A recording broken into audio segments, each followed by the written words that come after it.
Hey guys, today we will be reading the Diary of Wimpy fanfic. This is my first fanfic I am ever reading. I just got into it. And we will be reading Diary of Wimpy Kid, The Invasion of Plainville. I got this from Reddit, and yep, hope you enjoyed. Sunday. Well, I have nowhere to go. The basement is the only chance I have of surviving. You may be wondering, what the hell am I talking about? Let me give you a bit of backstory. So you know just how fucked I am right now? So it was a normal Saturday morning, nothing at all was going on. I was watching some TV when a breaking news broadcast came through. This Justin Plainville resident should avoid doors and windows and stay indoors. Dangerous creatures have killed and eaten members of the small town. Updates will be frequent. Immediately, I got scared. I'm not going to lie. I was actually scared out of my mind. I quickly called Rowley, and he said that one of the killings was happening right outside his house. Rowley lives straight up the road from me, and he said they're coming this way. I quickly began to prepare with Roderick. We gathered up the weapons and tools to defend ourselves from whatever these creatures were. Roderick even had a gun with a scope, but I don't even ask me where he got that. Meanwhile, Mom was freaking out about Dad because he was still at work. Mandy's sitting in the living room, just casually watching TV like nothing was happening. If worse came to worse, we could all use that little shit as bait. While we were watching the door, we heard a banging on the door. It was Dad. He was flipping out. I'm sure he was going to kick the door down if we didn't let him in. Knock, knock, knock. Once Dad was inside, we tried to ask him what happened. He was speaking in hypocrites and was breathing heavily. He had a visible button in his hand and was bleeding out of it. For the time being, he was out of commission and we couldn't get any information from him. We still had no idea what these creatures were or what they were capable of, so we just had to sit guard. After a while, Dad was able to speak. Those things are not from this earth. They can't be killed. They're just like dogs. They're like alien. They're dogs, but alien dogs. They killed the Jefferson family this morning, and that's when the news sent to the broadcast. I was able to avoid most of them on the way here, but got bit, and then I after that, Dad passed out right there on the table. I couldn't believe it. Riley was dead. But the story didn't make sense. I had just spoken to Riley after Dad said he was just killed. Just the phone rang on the other room. I went and picked up the phone, and wouldn't you believe it, was on the other end. Riley said I should go to his house, but something didn't seem right about it. As I was on the phone, there was a loud crash and squeaking sound on the door. I went to check it and saw one of those things. I'm going to say right now, that scared the little shit out of me. I fell back in shock and called Roderick. I looked back out of the window and the thing was gone. I didn't know where it was and began to panic. This thing could tear me to shreds in an instant. Roderick came for support and thought I was joking when I saw the thing. Roderick wasn't going to think I was joking in a minute. There was a sound of breaking glass upstairs when that happened. Roderick's face went white. He hesitatingly went upstairs to investigate, but we stopped dead in our track when we heard Manny scream. Manny was up in the room where he heard the window break. Roderick and I heard the cracking bones, and after a few seconds it went silent. Roderick opened the door slowly, and we were horrified by the scene. Manny had been torn to shreds. There was blood everywhere, and his decapitated head was all that remained. Roderick went into search for this thing, and that killed him. And we found where it went off to the vents.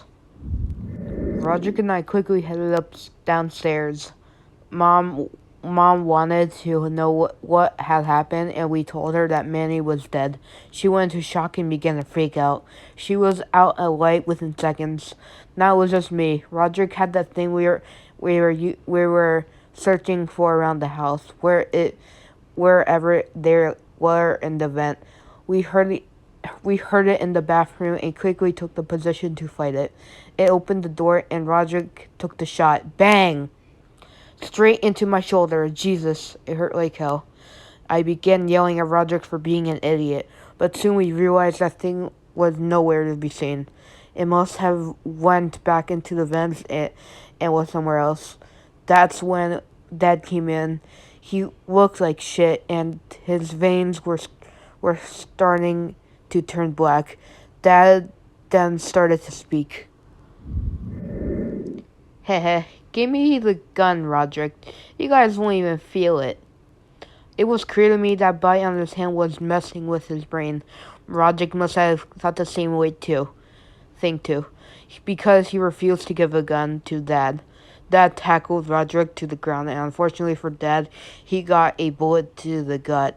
Bang! Dad laid on the floor, bleeding out of his wound. Roderick was visibly shaken after he shot him. Then Dad spoke his final words.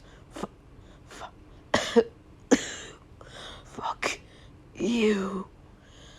And with that, Dad was dead. Oh man, in all that chaos, me and Roger completely forgot about that thing still running about. We also forgot about Mom, who was just now walking up. She saw Dad laying dead and started freaking out again. But before she could do anything, the thing was already on her. Roger acted quickly. He pulled the gun and shot the thing right in the back. Unfortunately, the bullet went through both Mom and the thing. As they say, Roger got two birds with one stone. Now it was just me and Roderick. Roderick had figured out if we stuck together, we would have a better chance of survival. I thought he was out of his mind because he had just killed almost half of the family. As we were arguing, I noticed something coming from down the stairs. It was Manny's head, but it had spiderly legs. Roderick fired his gun, but of course, he fucking missed. And Manny leaped toward me. Luckily, I dodged out of the way. Unlucky, Manny got into Roderick. Manny started biting Roderick a lot. I didn't know what to do. I was so dazed by the attack. Roderick, however, managed to toss Manny out the window. Roderick was severely injured and was bleeding pretty bad. Roderick fell to the floor and was coughing up blood, looking like he wasn't going to make it. Roderick handed me his gun and said, "You know what to do." I knew what I had to do, and I ran and got medical supplies and started tending to Roderick. Roderick was barely staying awake.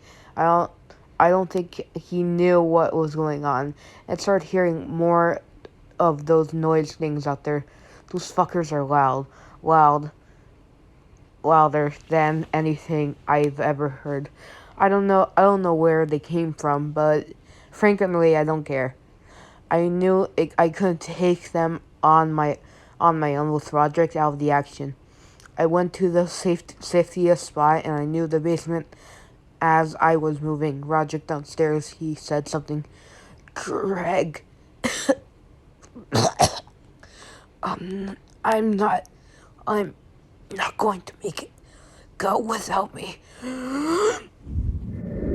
After hearing that, I took him down the rest of the stairs and set him down. I got Roderick's gun and I did what I had to do. Bang. I had no other choice. He would have turned and then I would be dead too.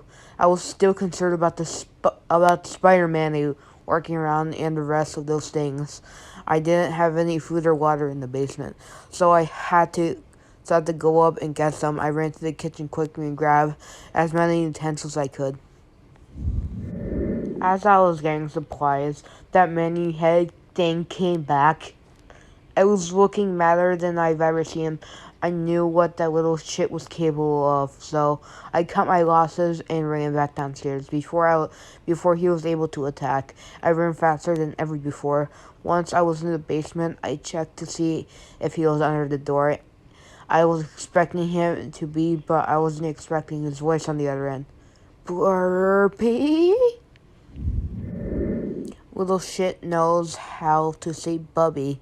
After that happened, I was too scared to go back up or do much of anything, really. I've been down here waiting for anything to save me, military or someone. There's nothing much I can do other than write and wait until dawn.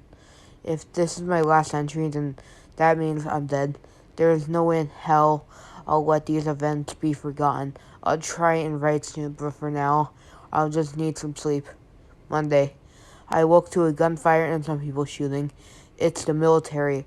Hallelujah. My wish is granted. I'll wait for them to find me. I've seen enough movies to know that if I go out there, I'll be shot. When they find me, I just hope they don't shoot me.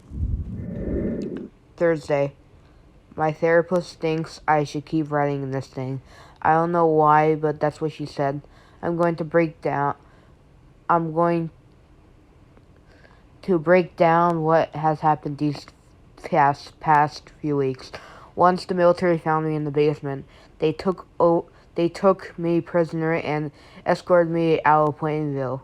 Since I was a witness, they put me in a mental institution and as some sort of cover up. They said I murdered my entire family and I was making up the creatures to get away with it. That bullshit right there. I don't know how they are going to cover it up. The entire town is being run over and killed by these things. They aren't telling me anything about Plainville. I saw a news report that says that I killed them all. They said that I killed the Jefferson family and then went up my house and killed my family. Then say that I'm crazy and that those things never really existed, only in my mind. I'm not crazy. Those things killed my family. I'm not crazy. No one believes my story, but you believe me, right? And that concludes Diary of a Kid, the attack of Plainville, the invasion of Plainville. I hope you guys enjoyed. This is my first ever fan fiction ever. I might do more Diary of a Kid fan fictions. And I hope you guys liked my first fan fiction. So comment, like, and subscribe. See you guys later. Bye.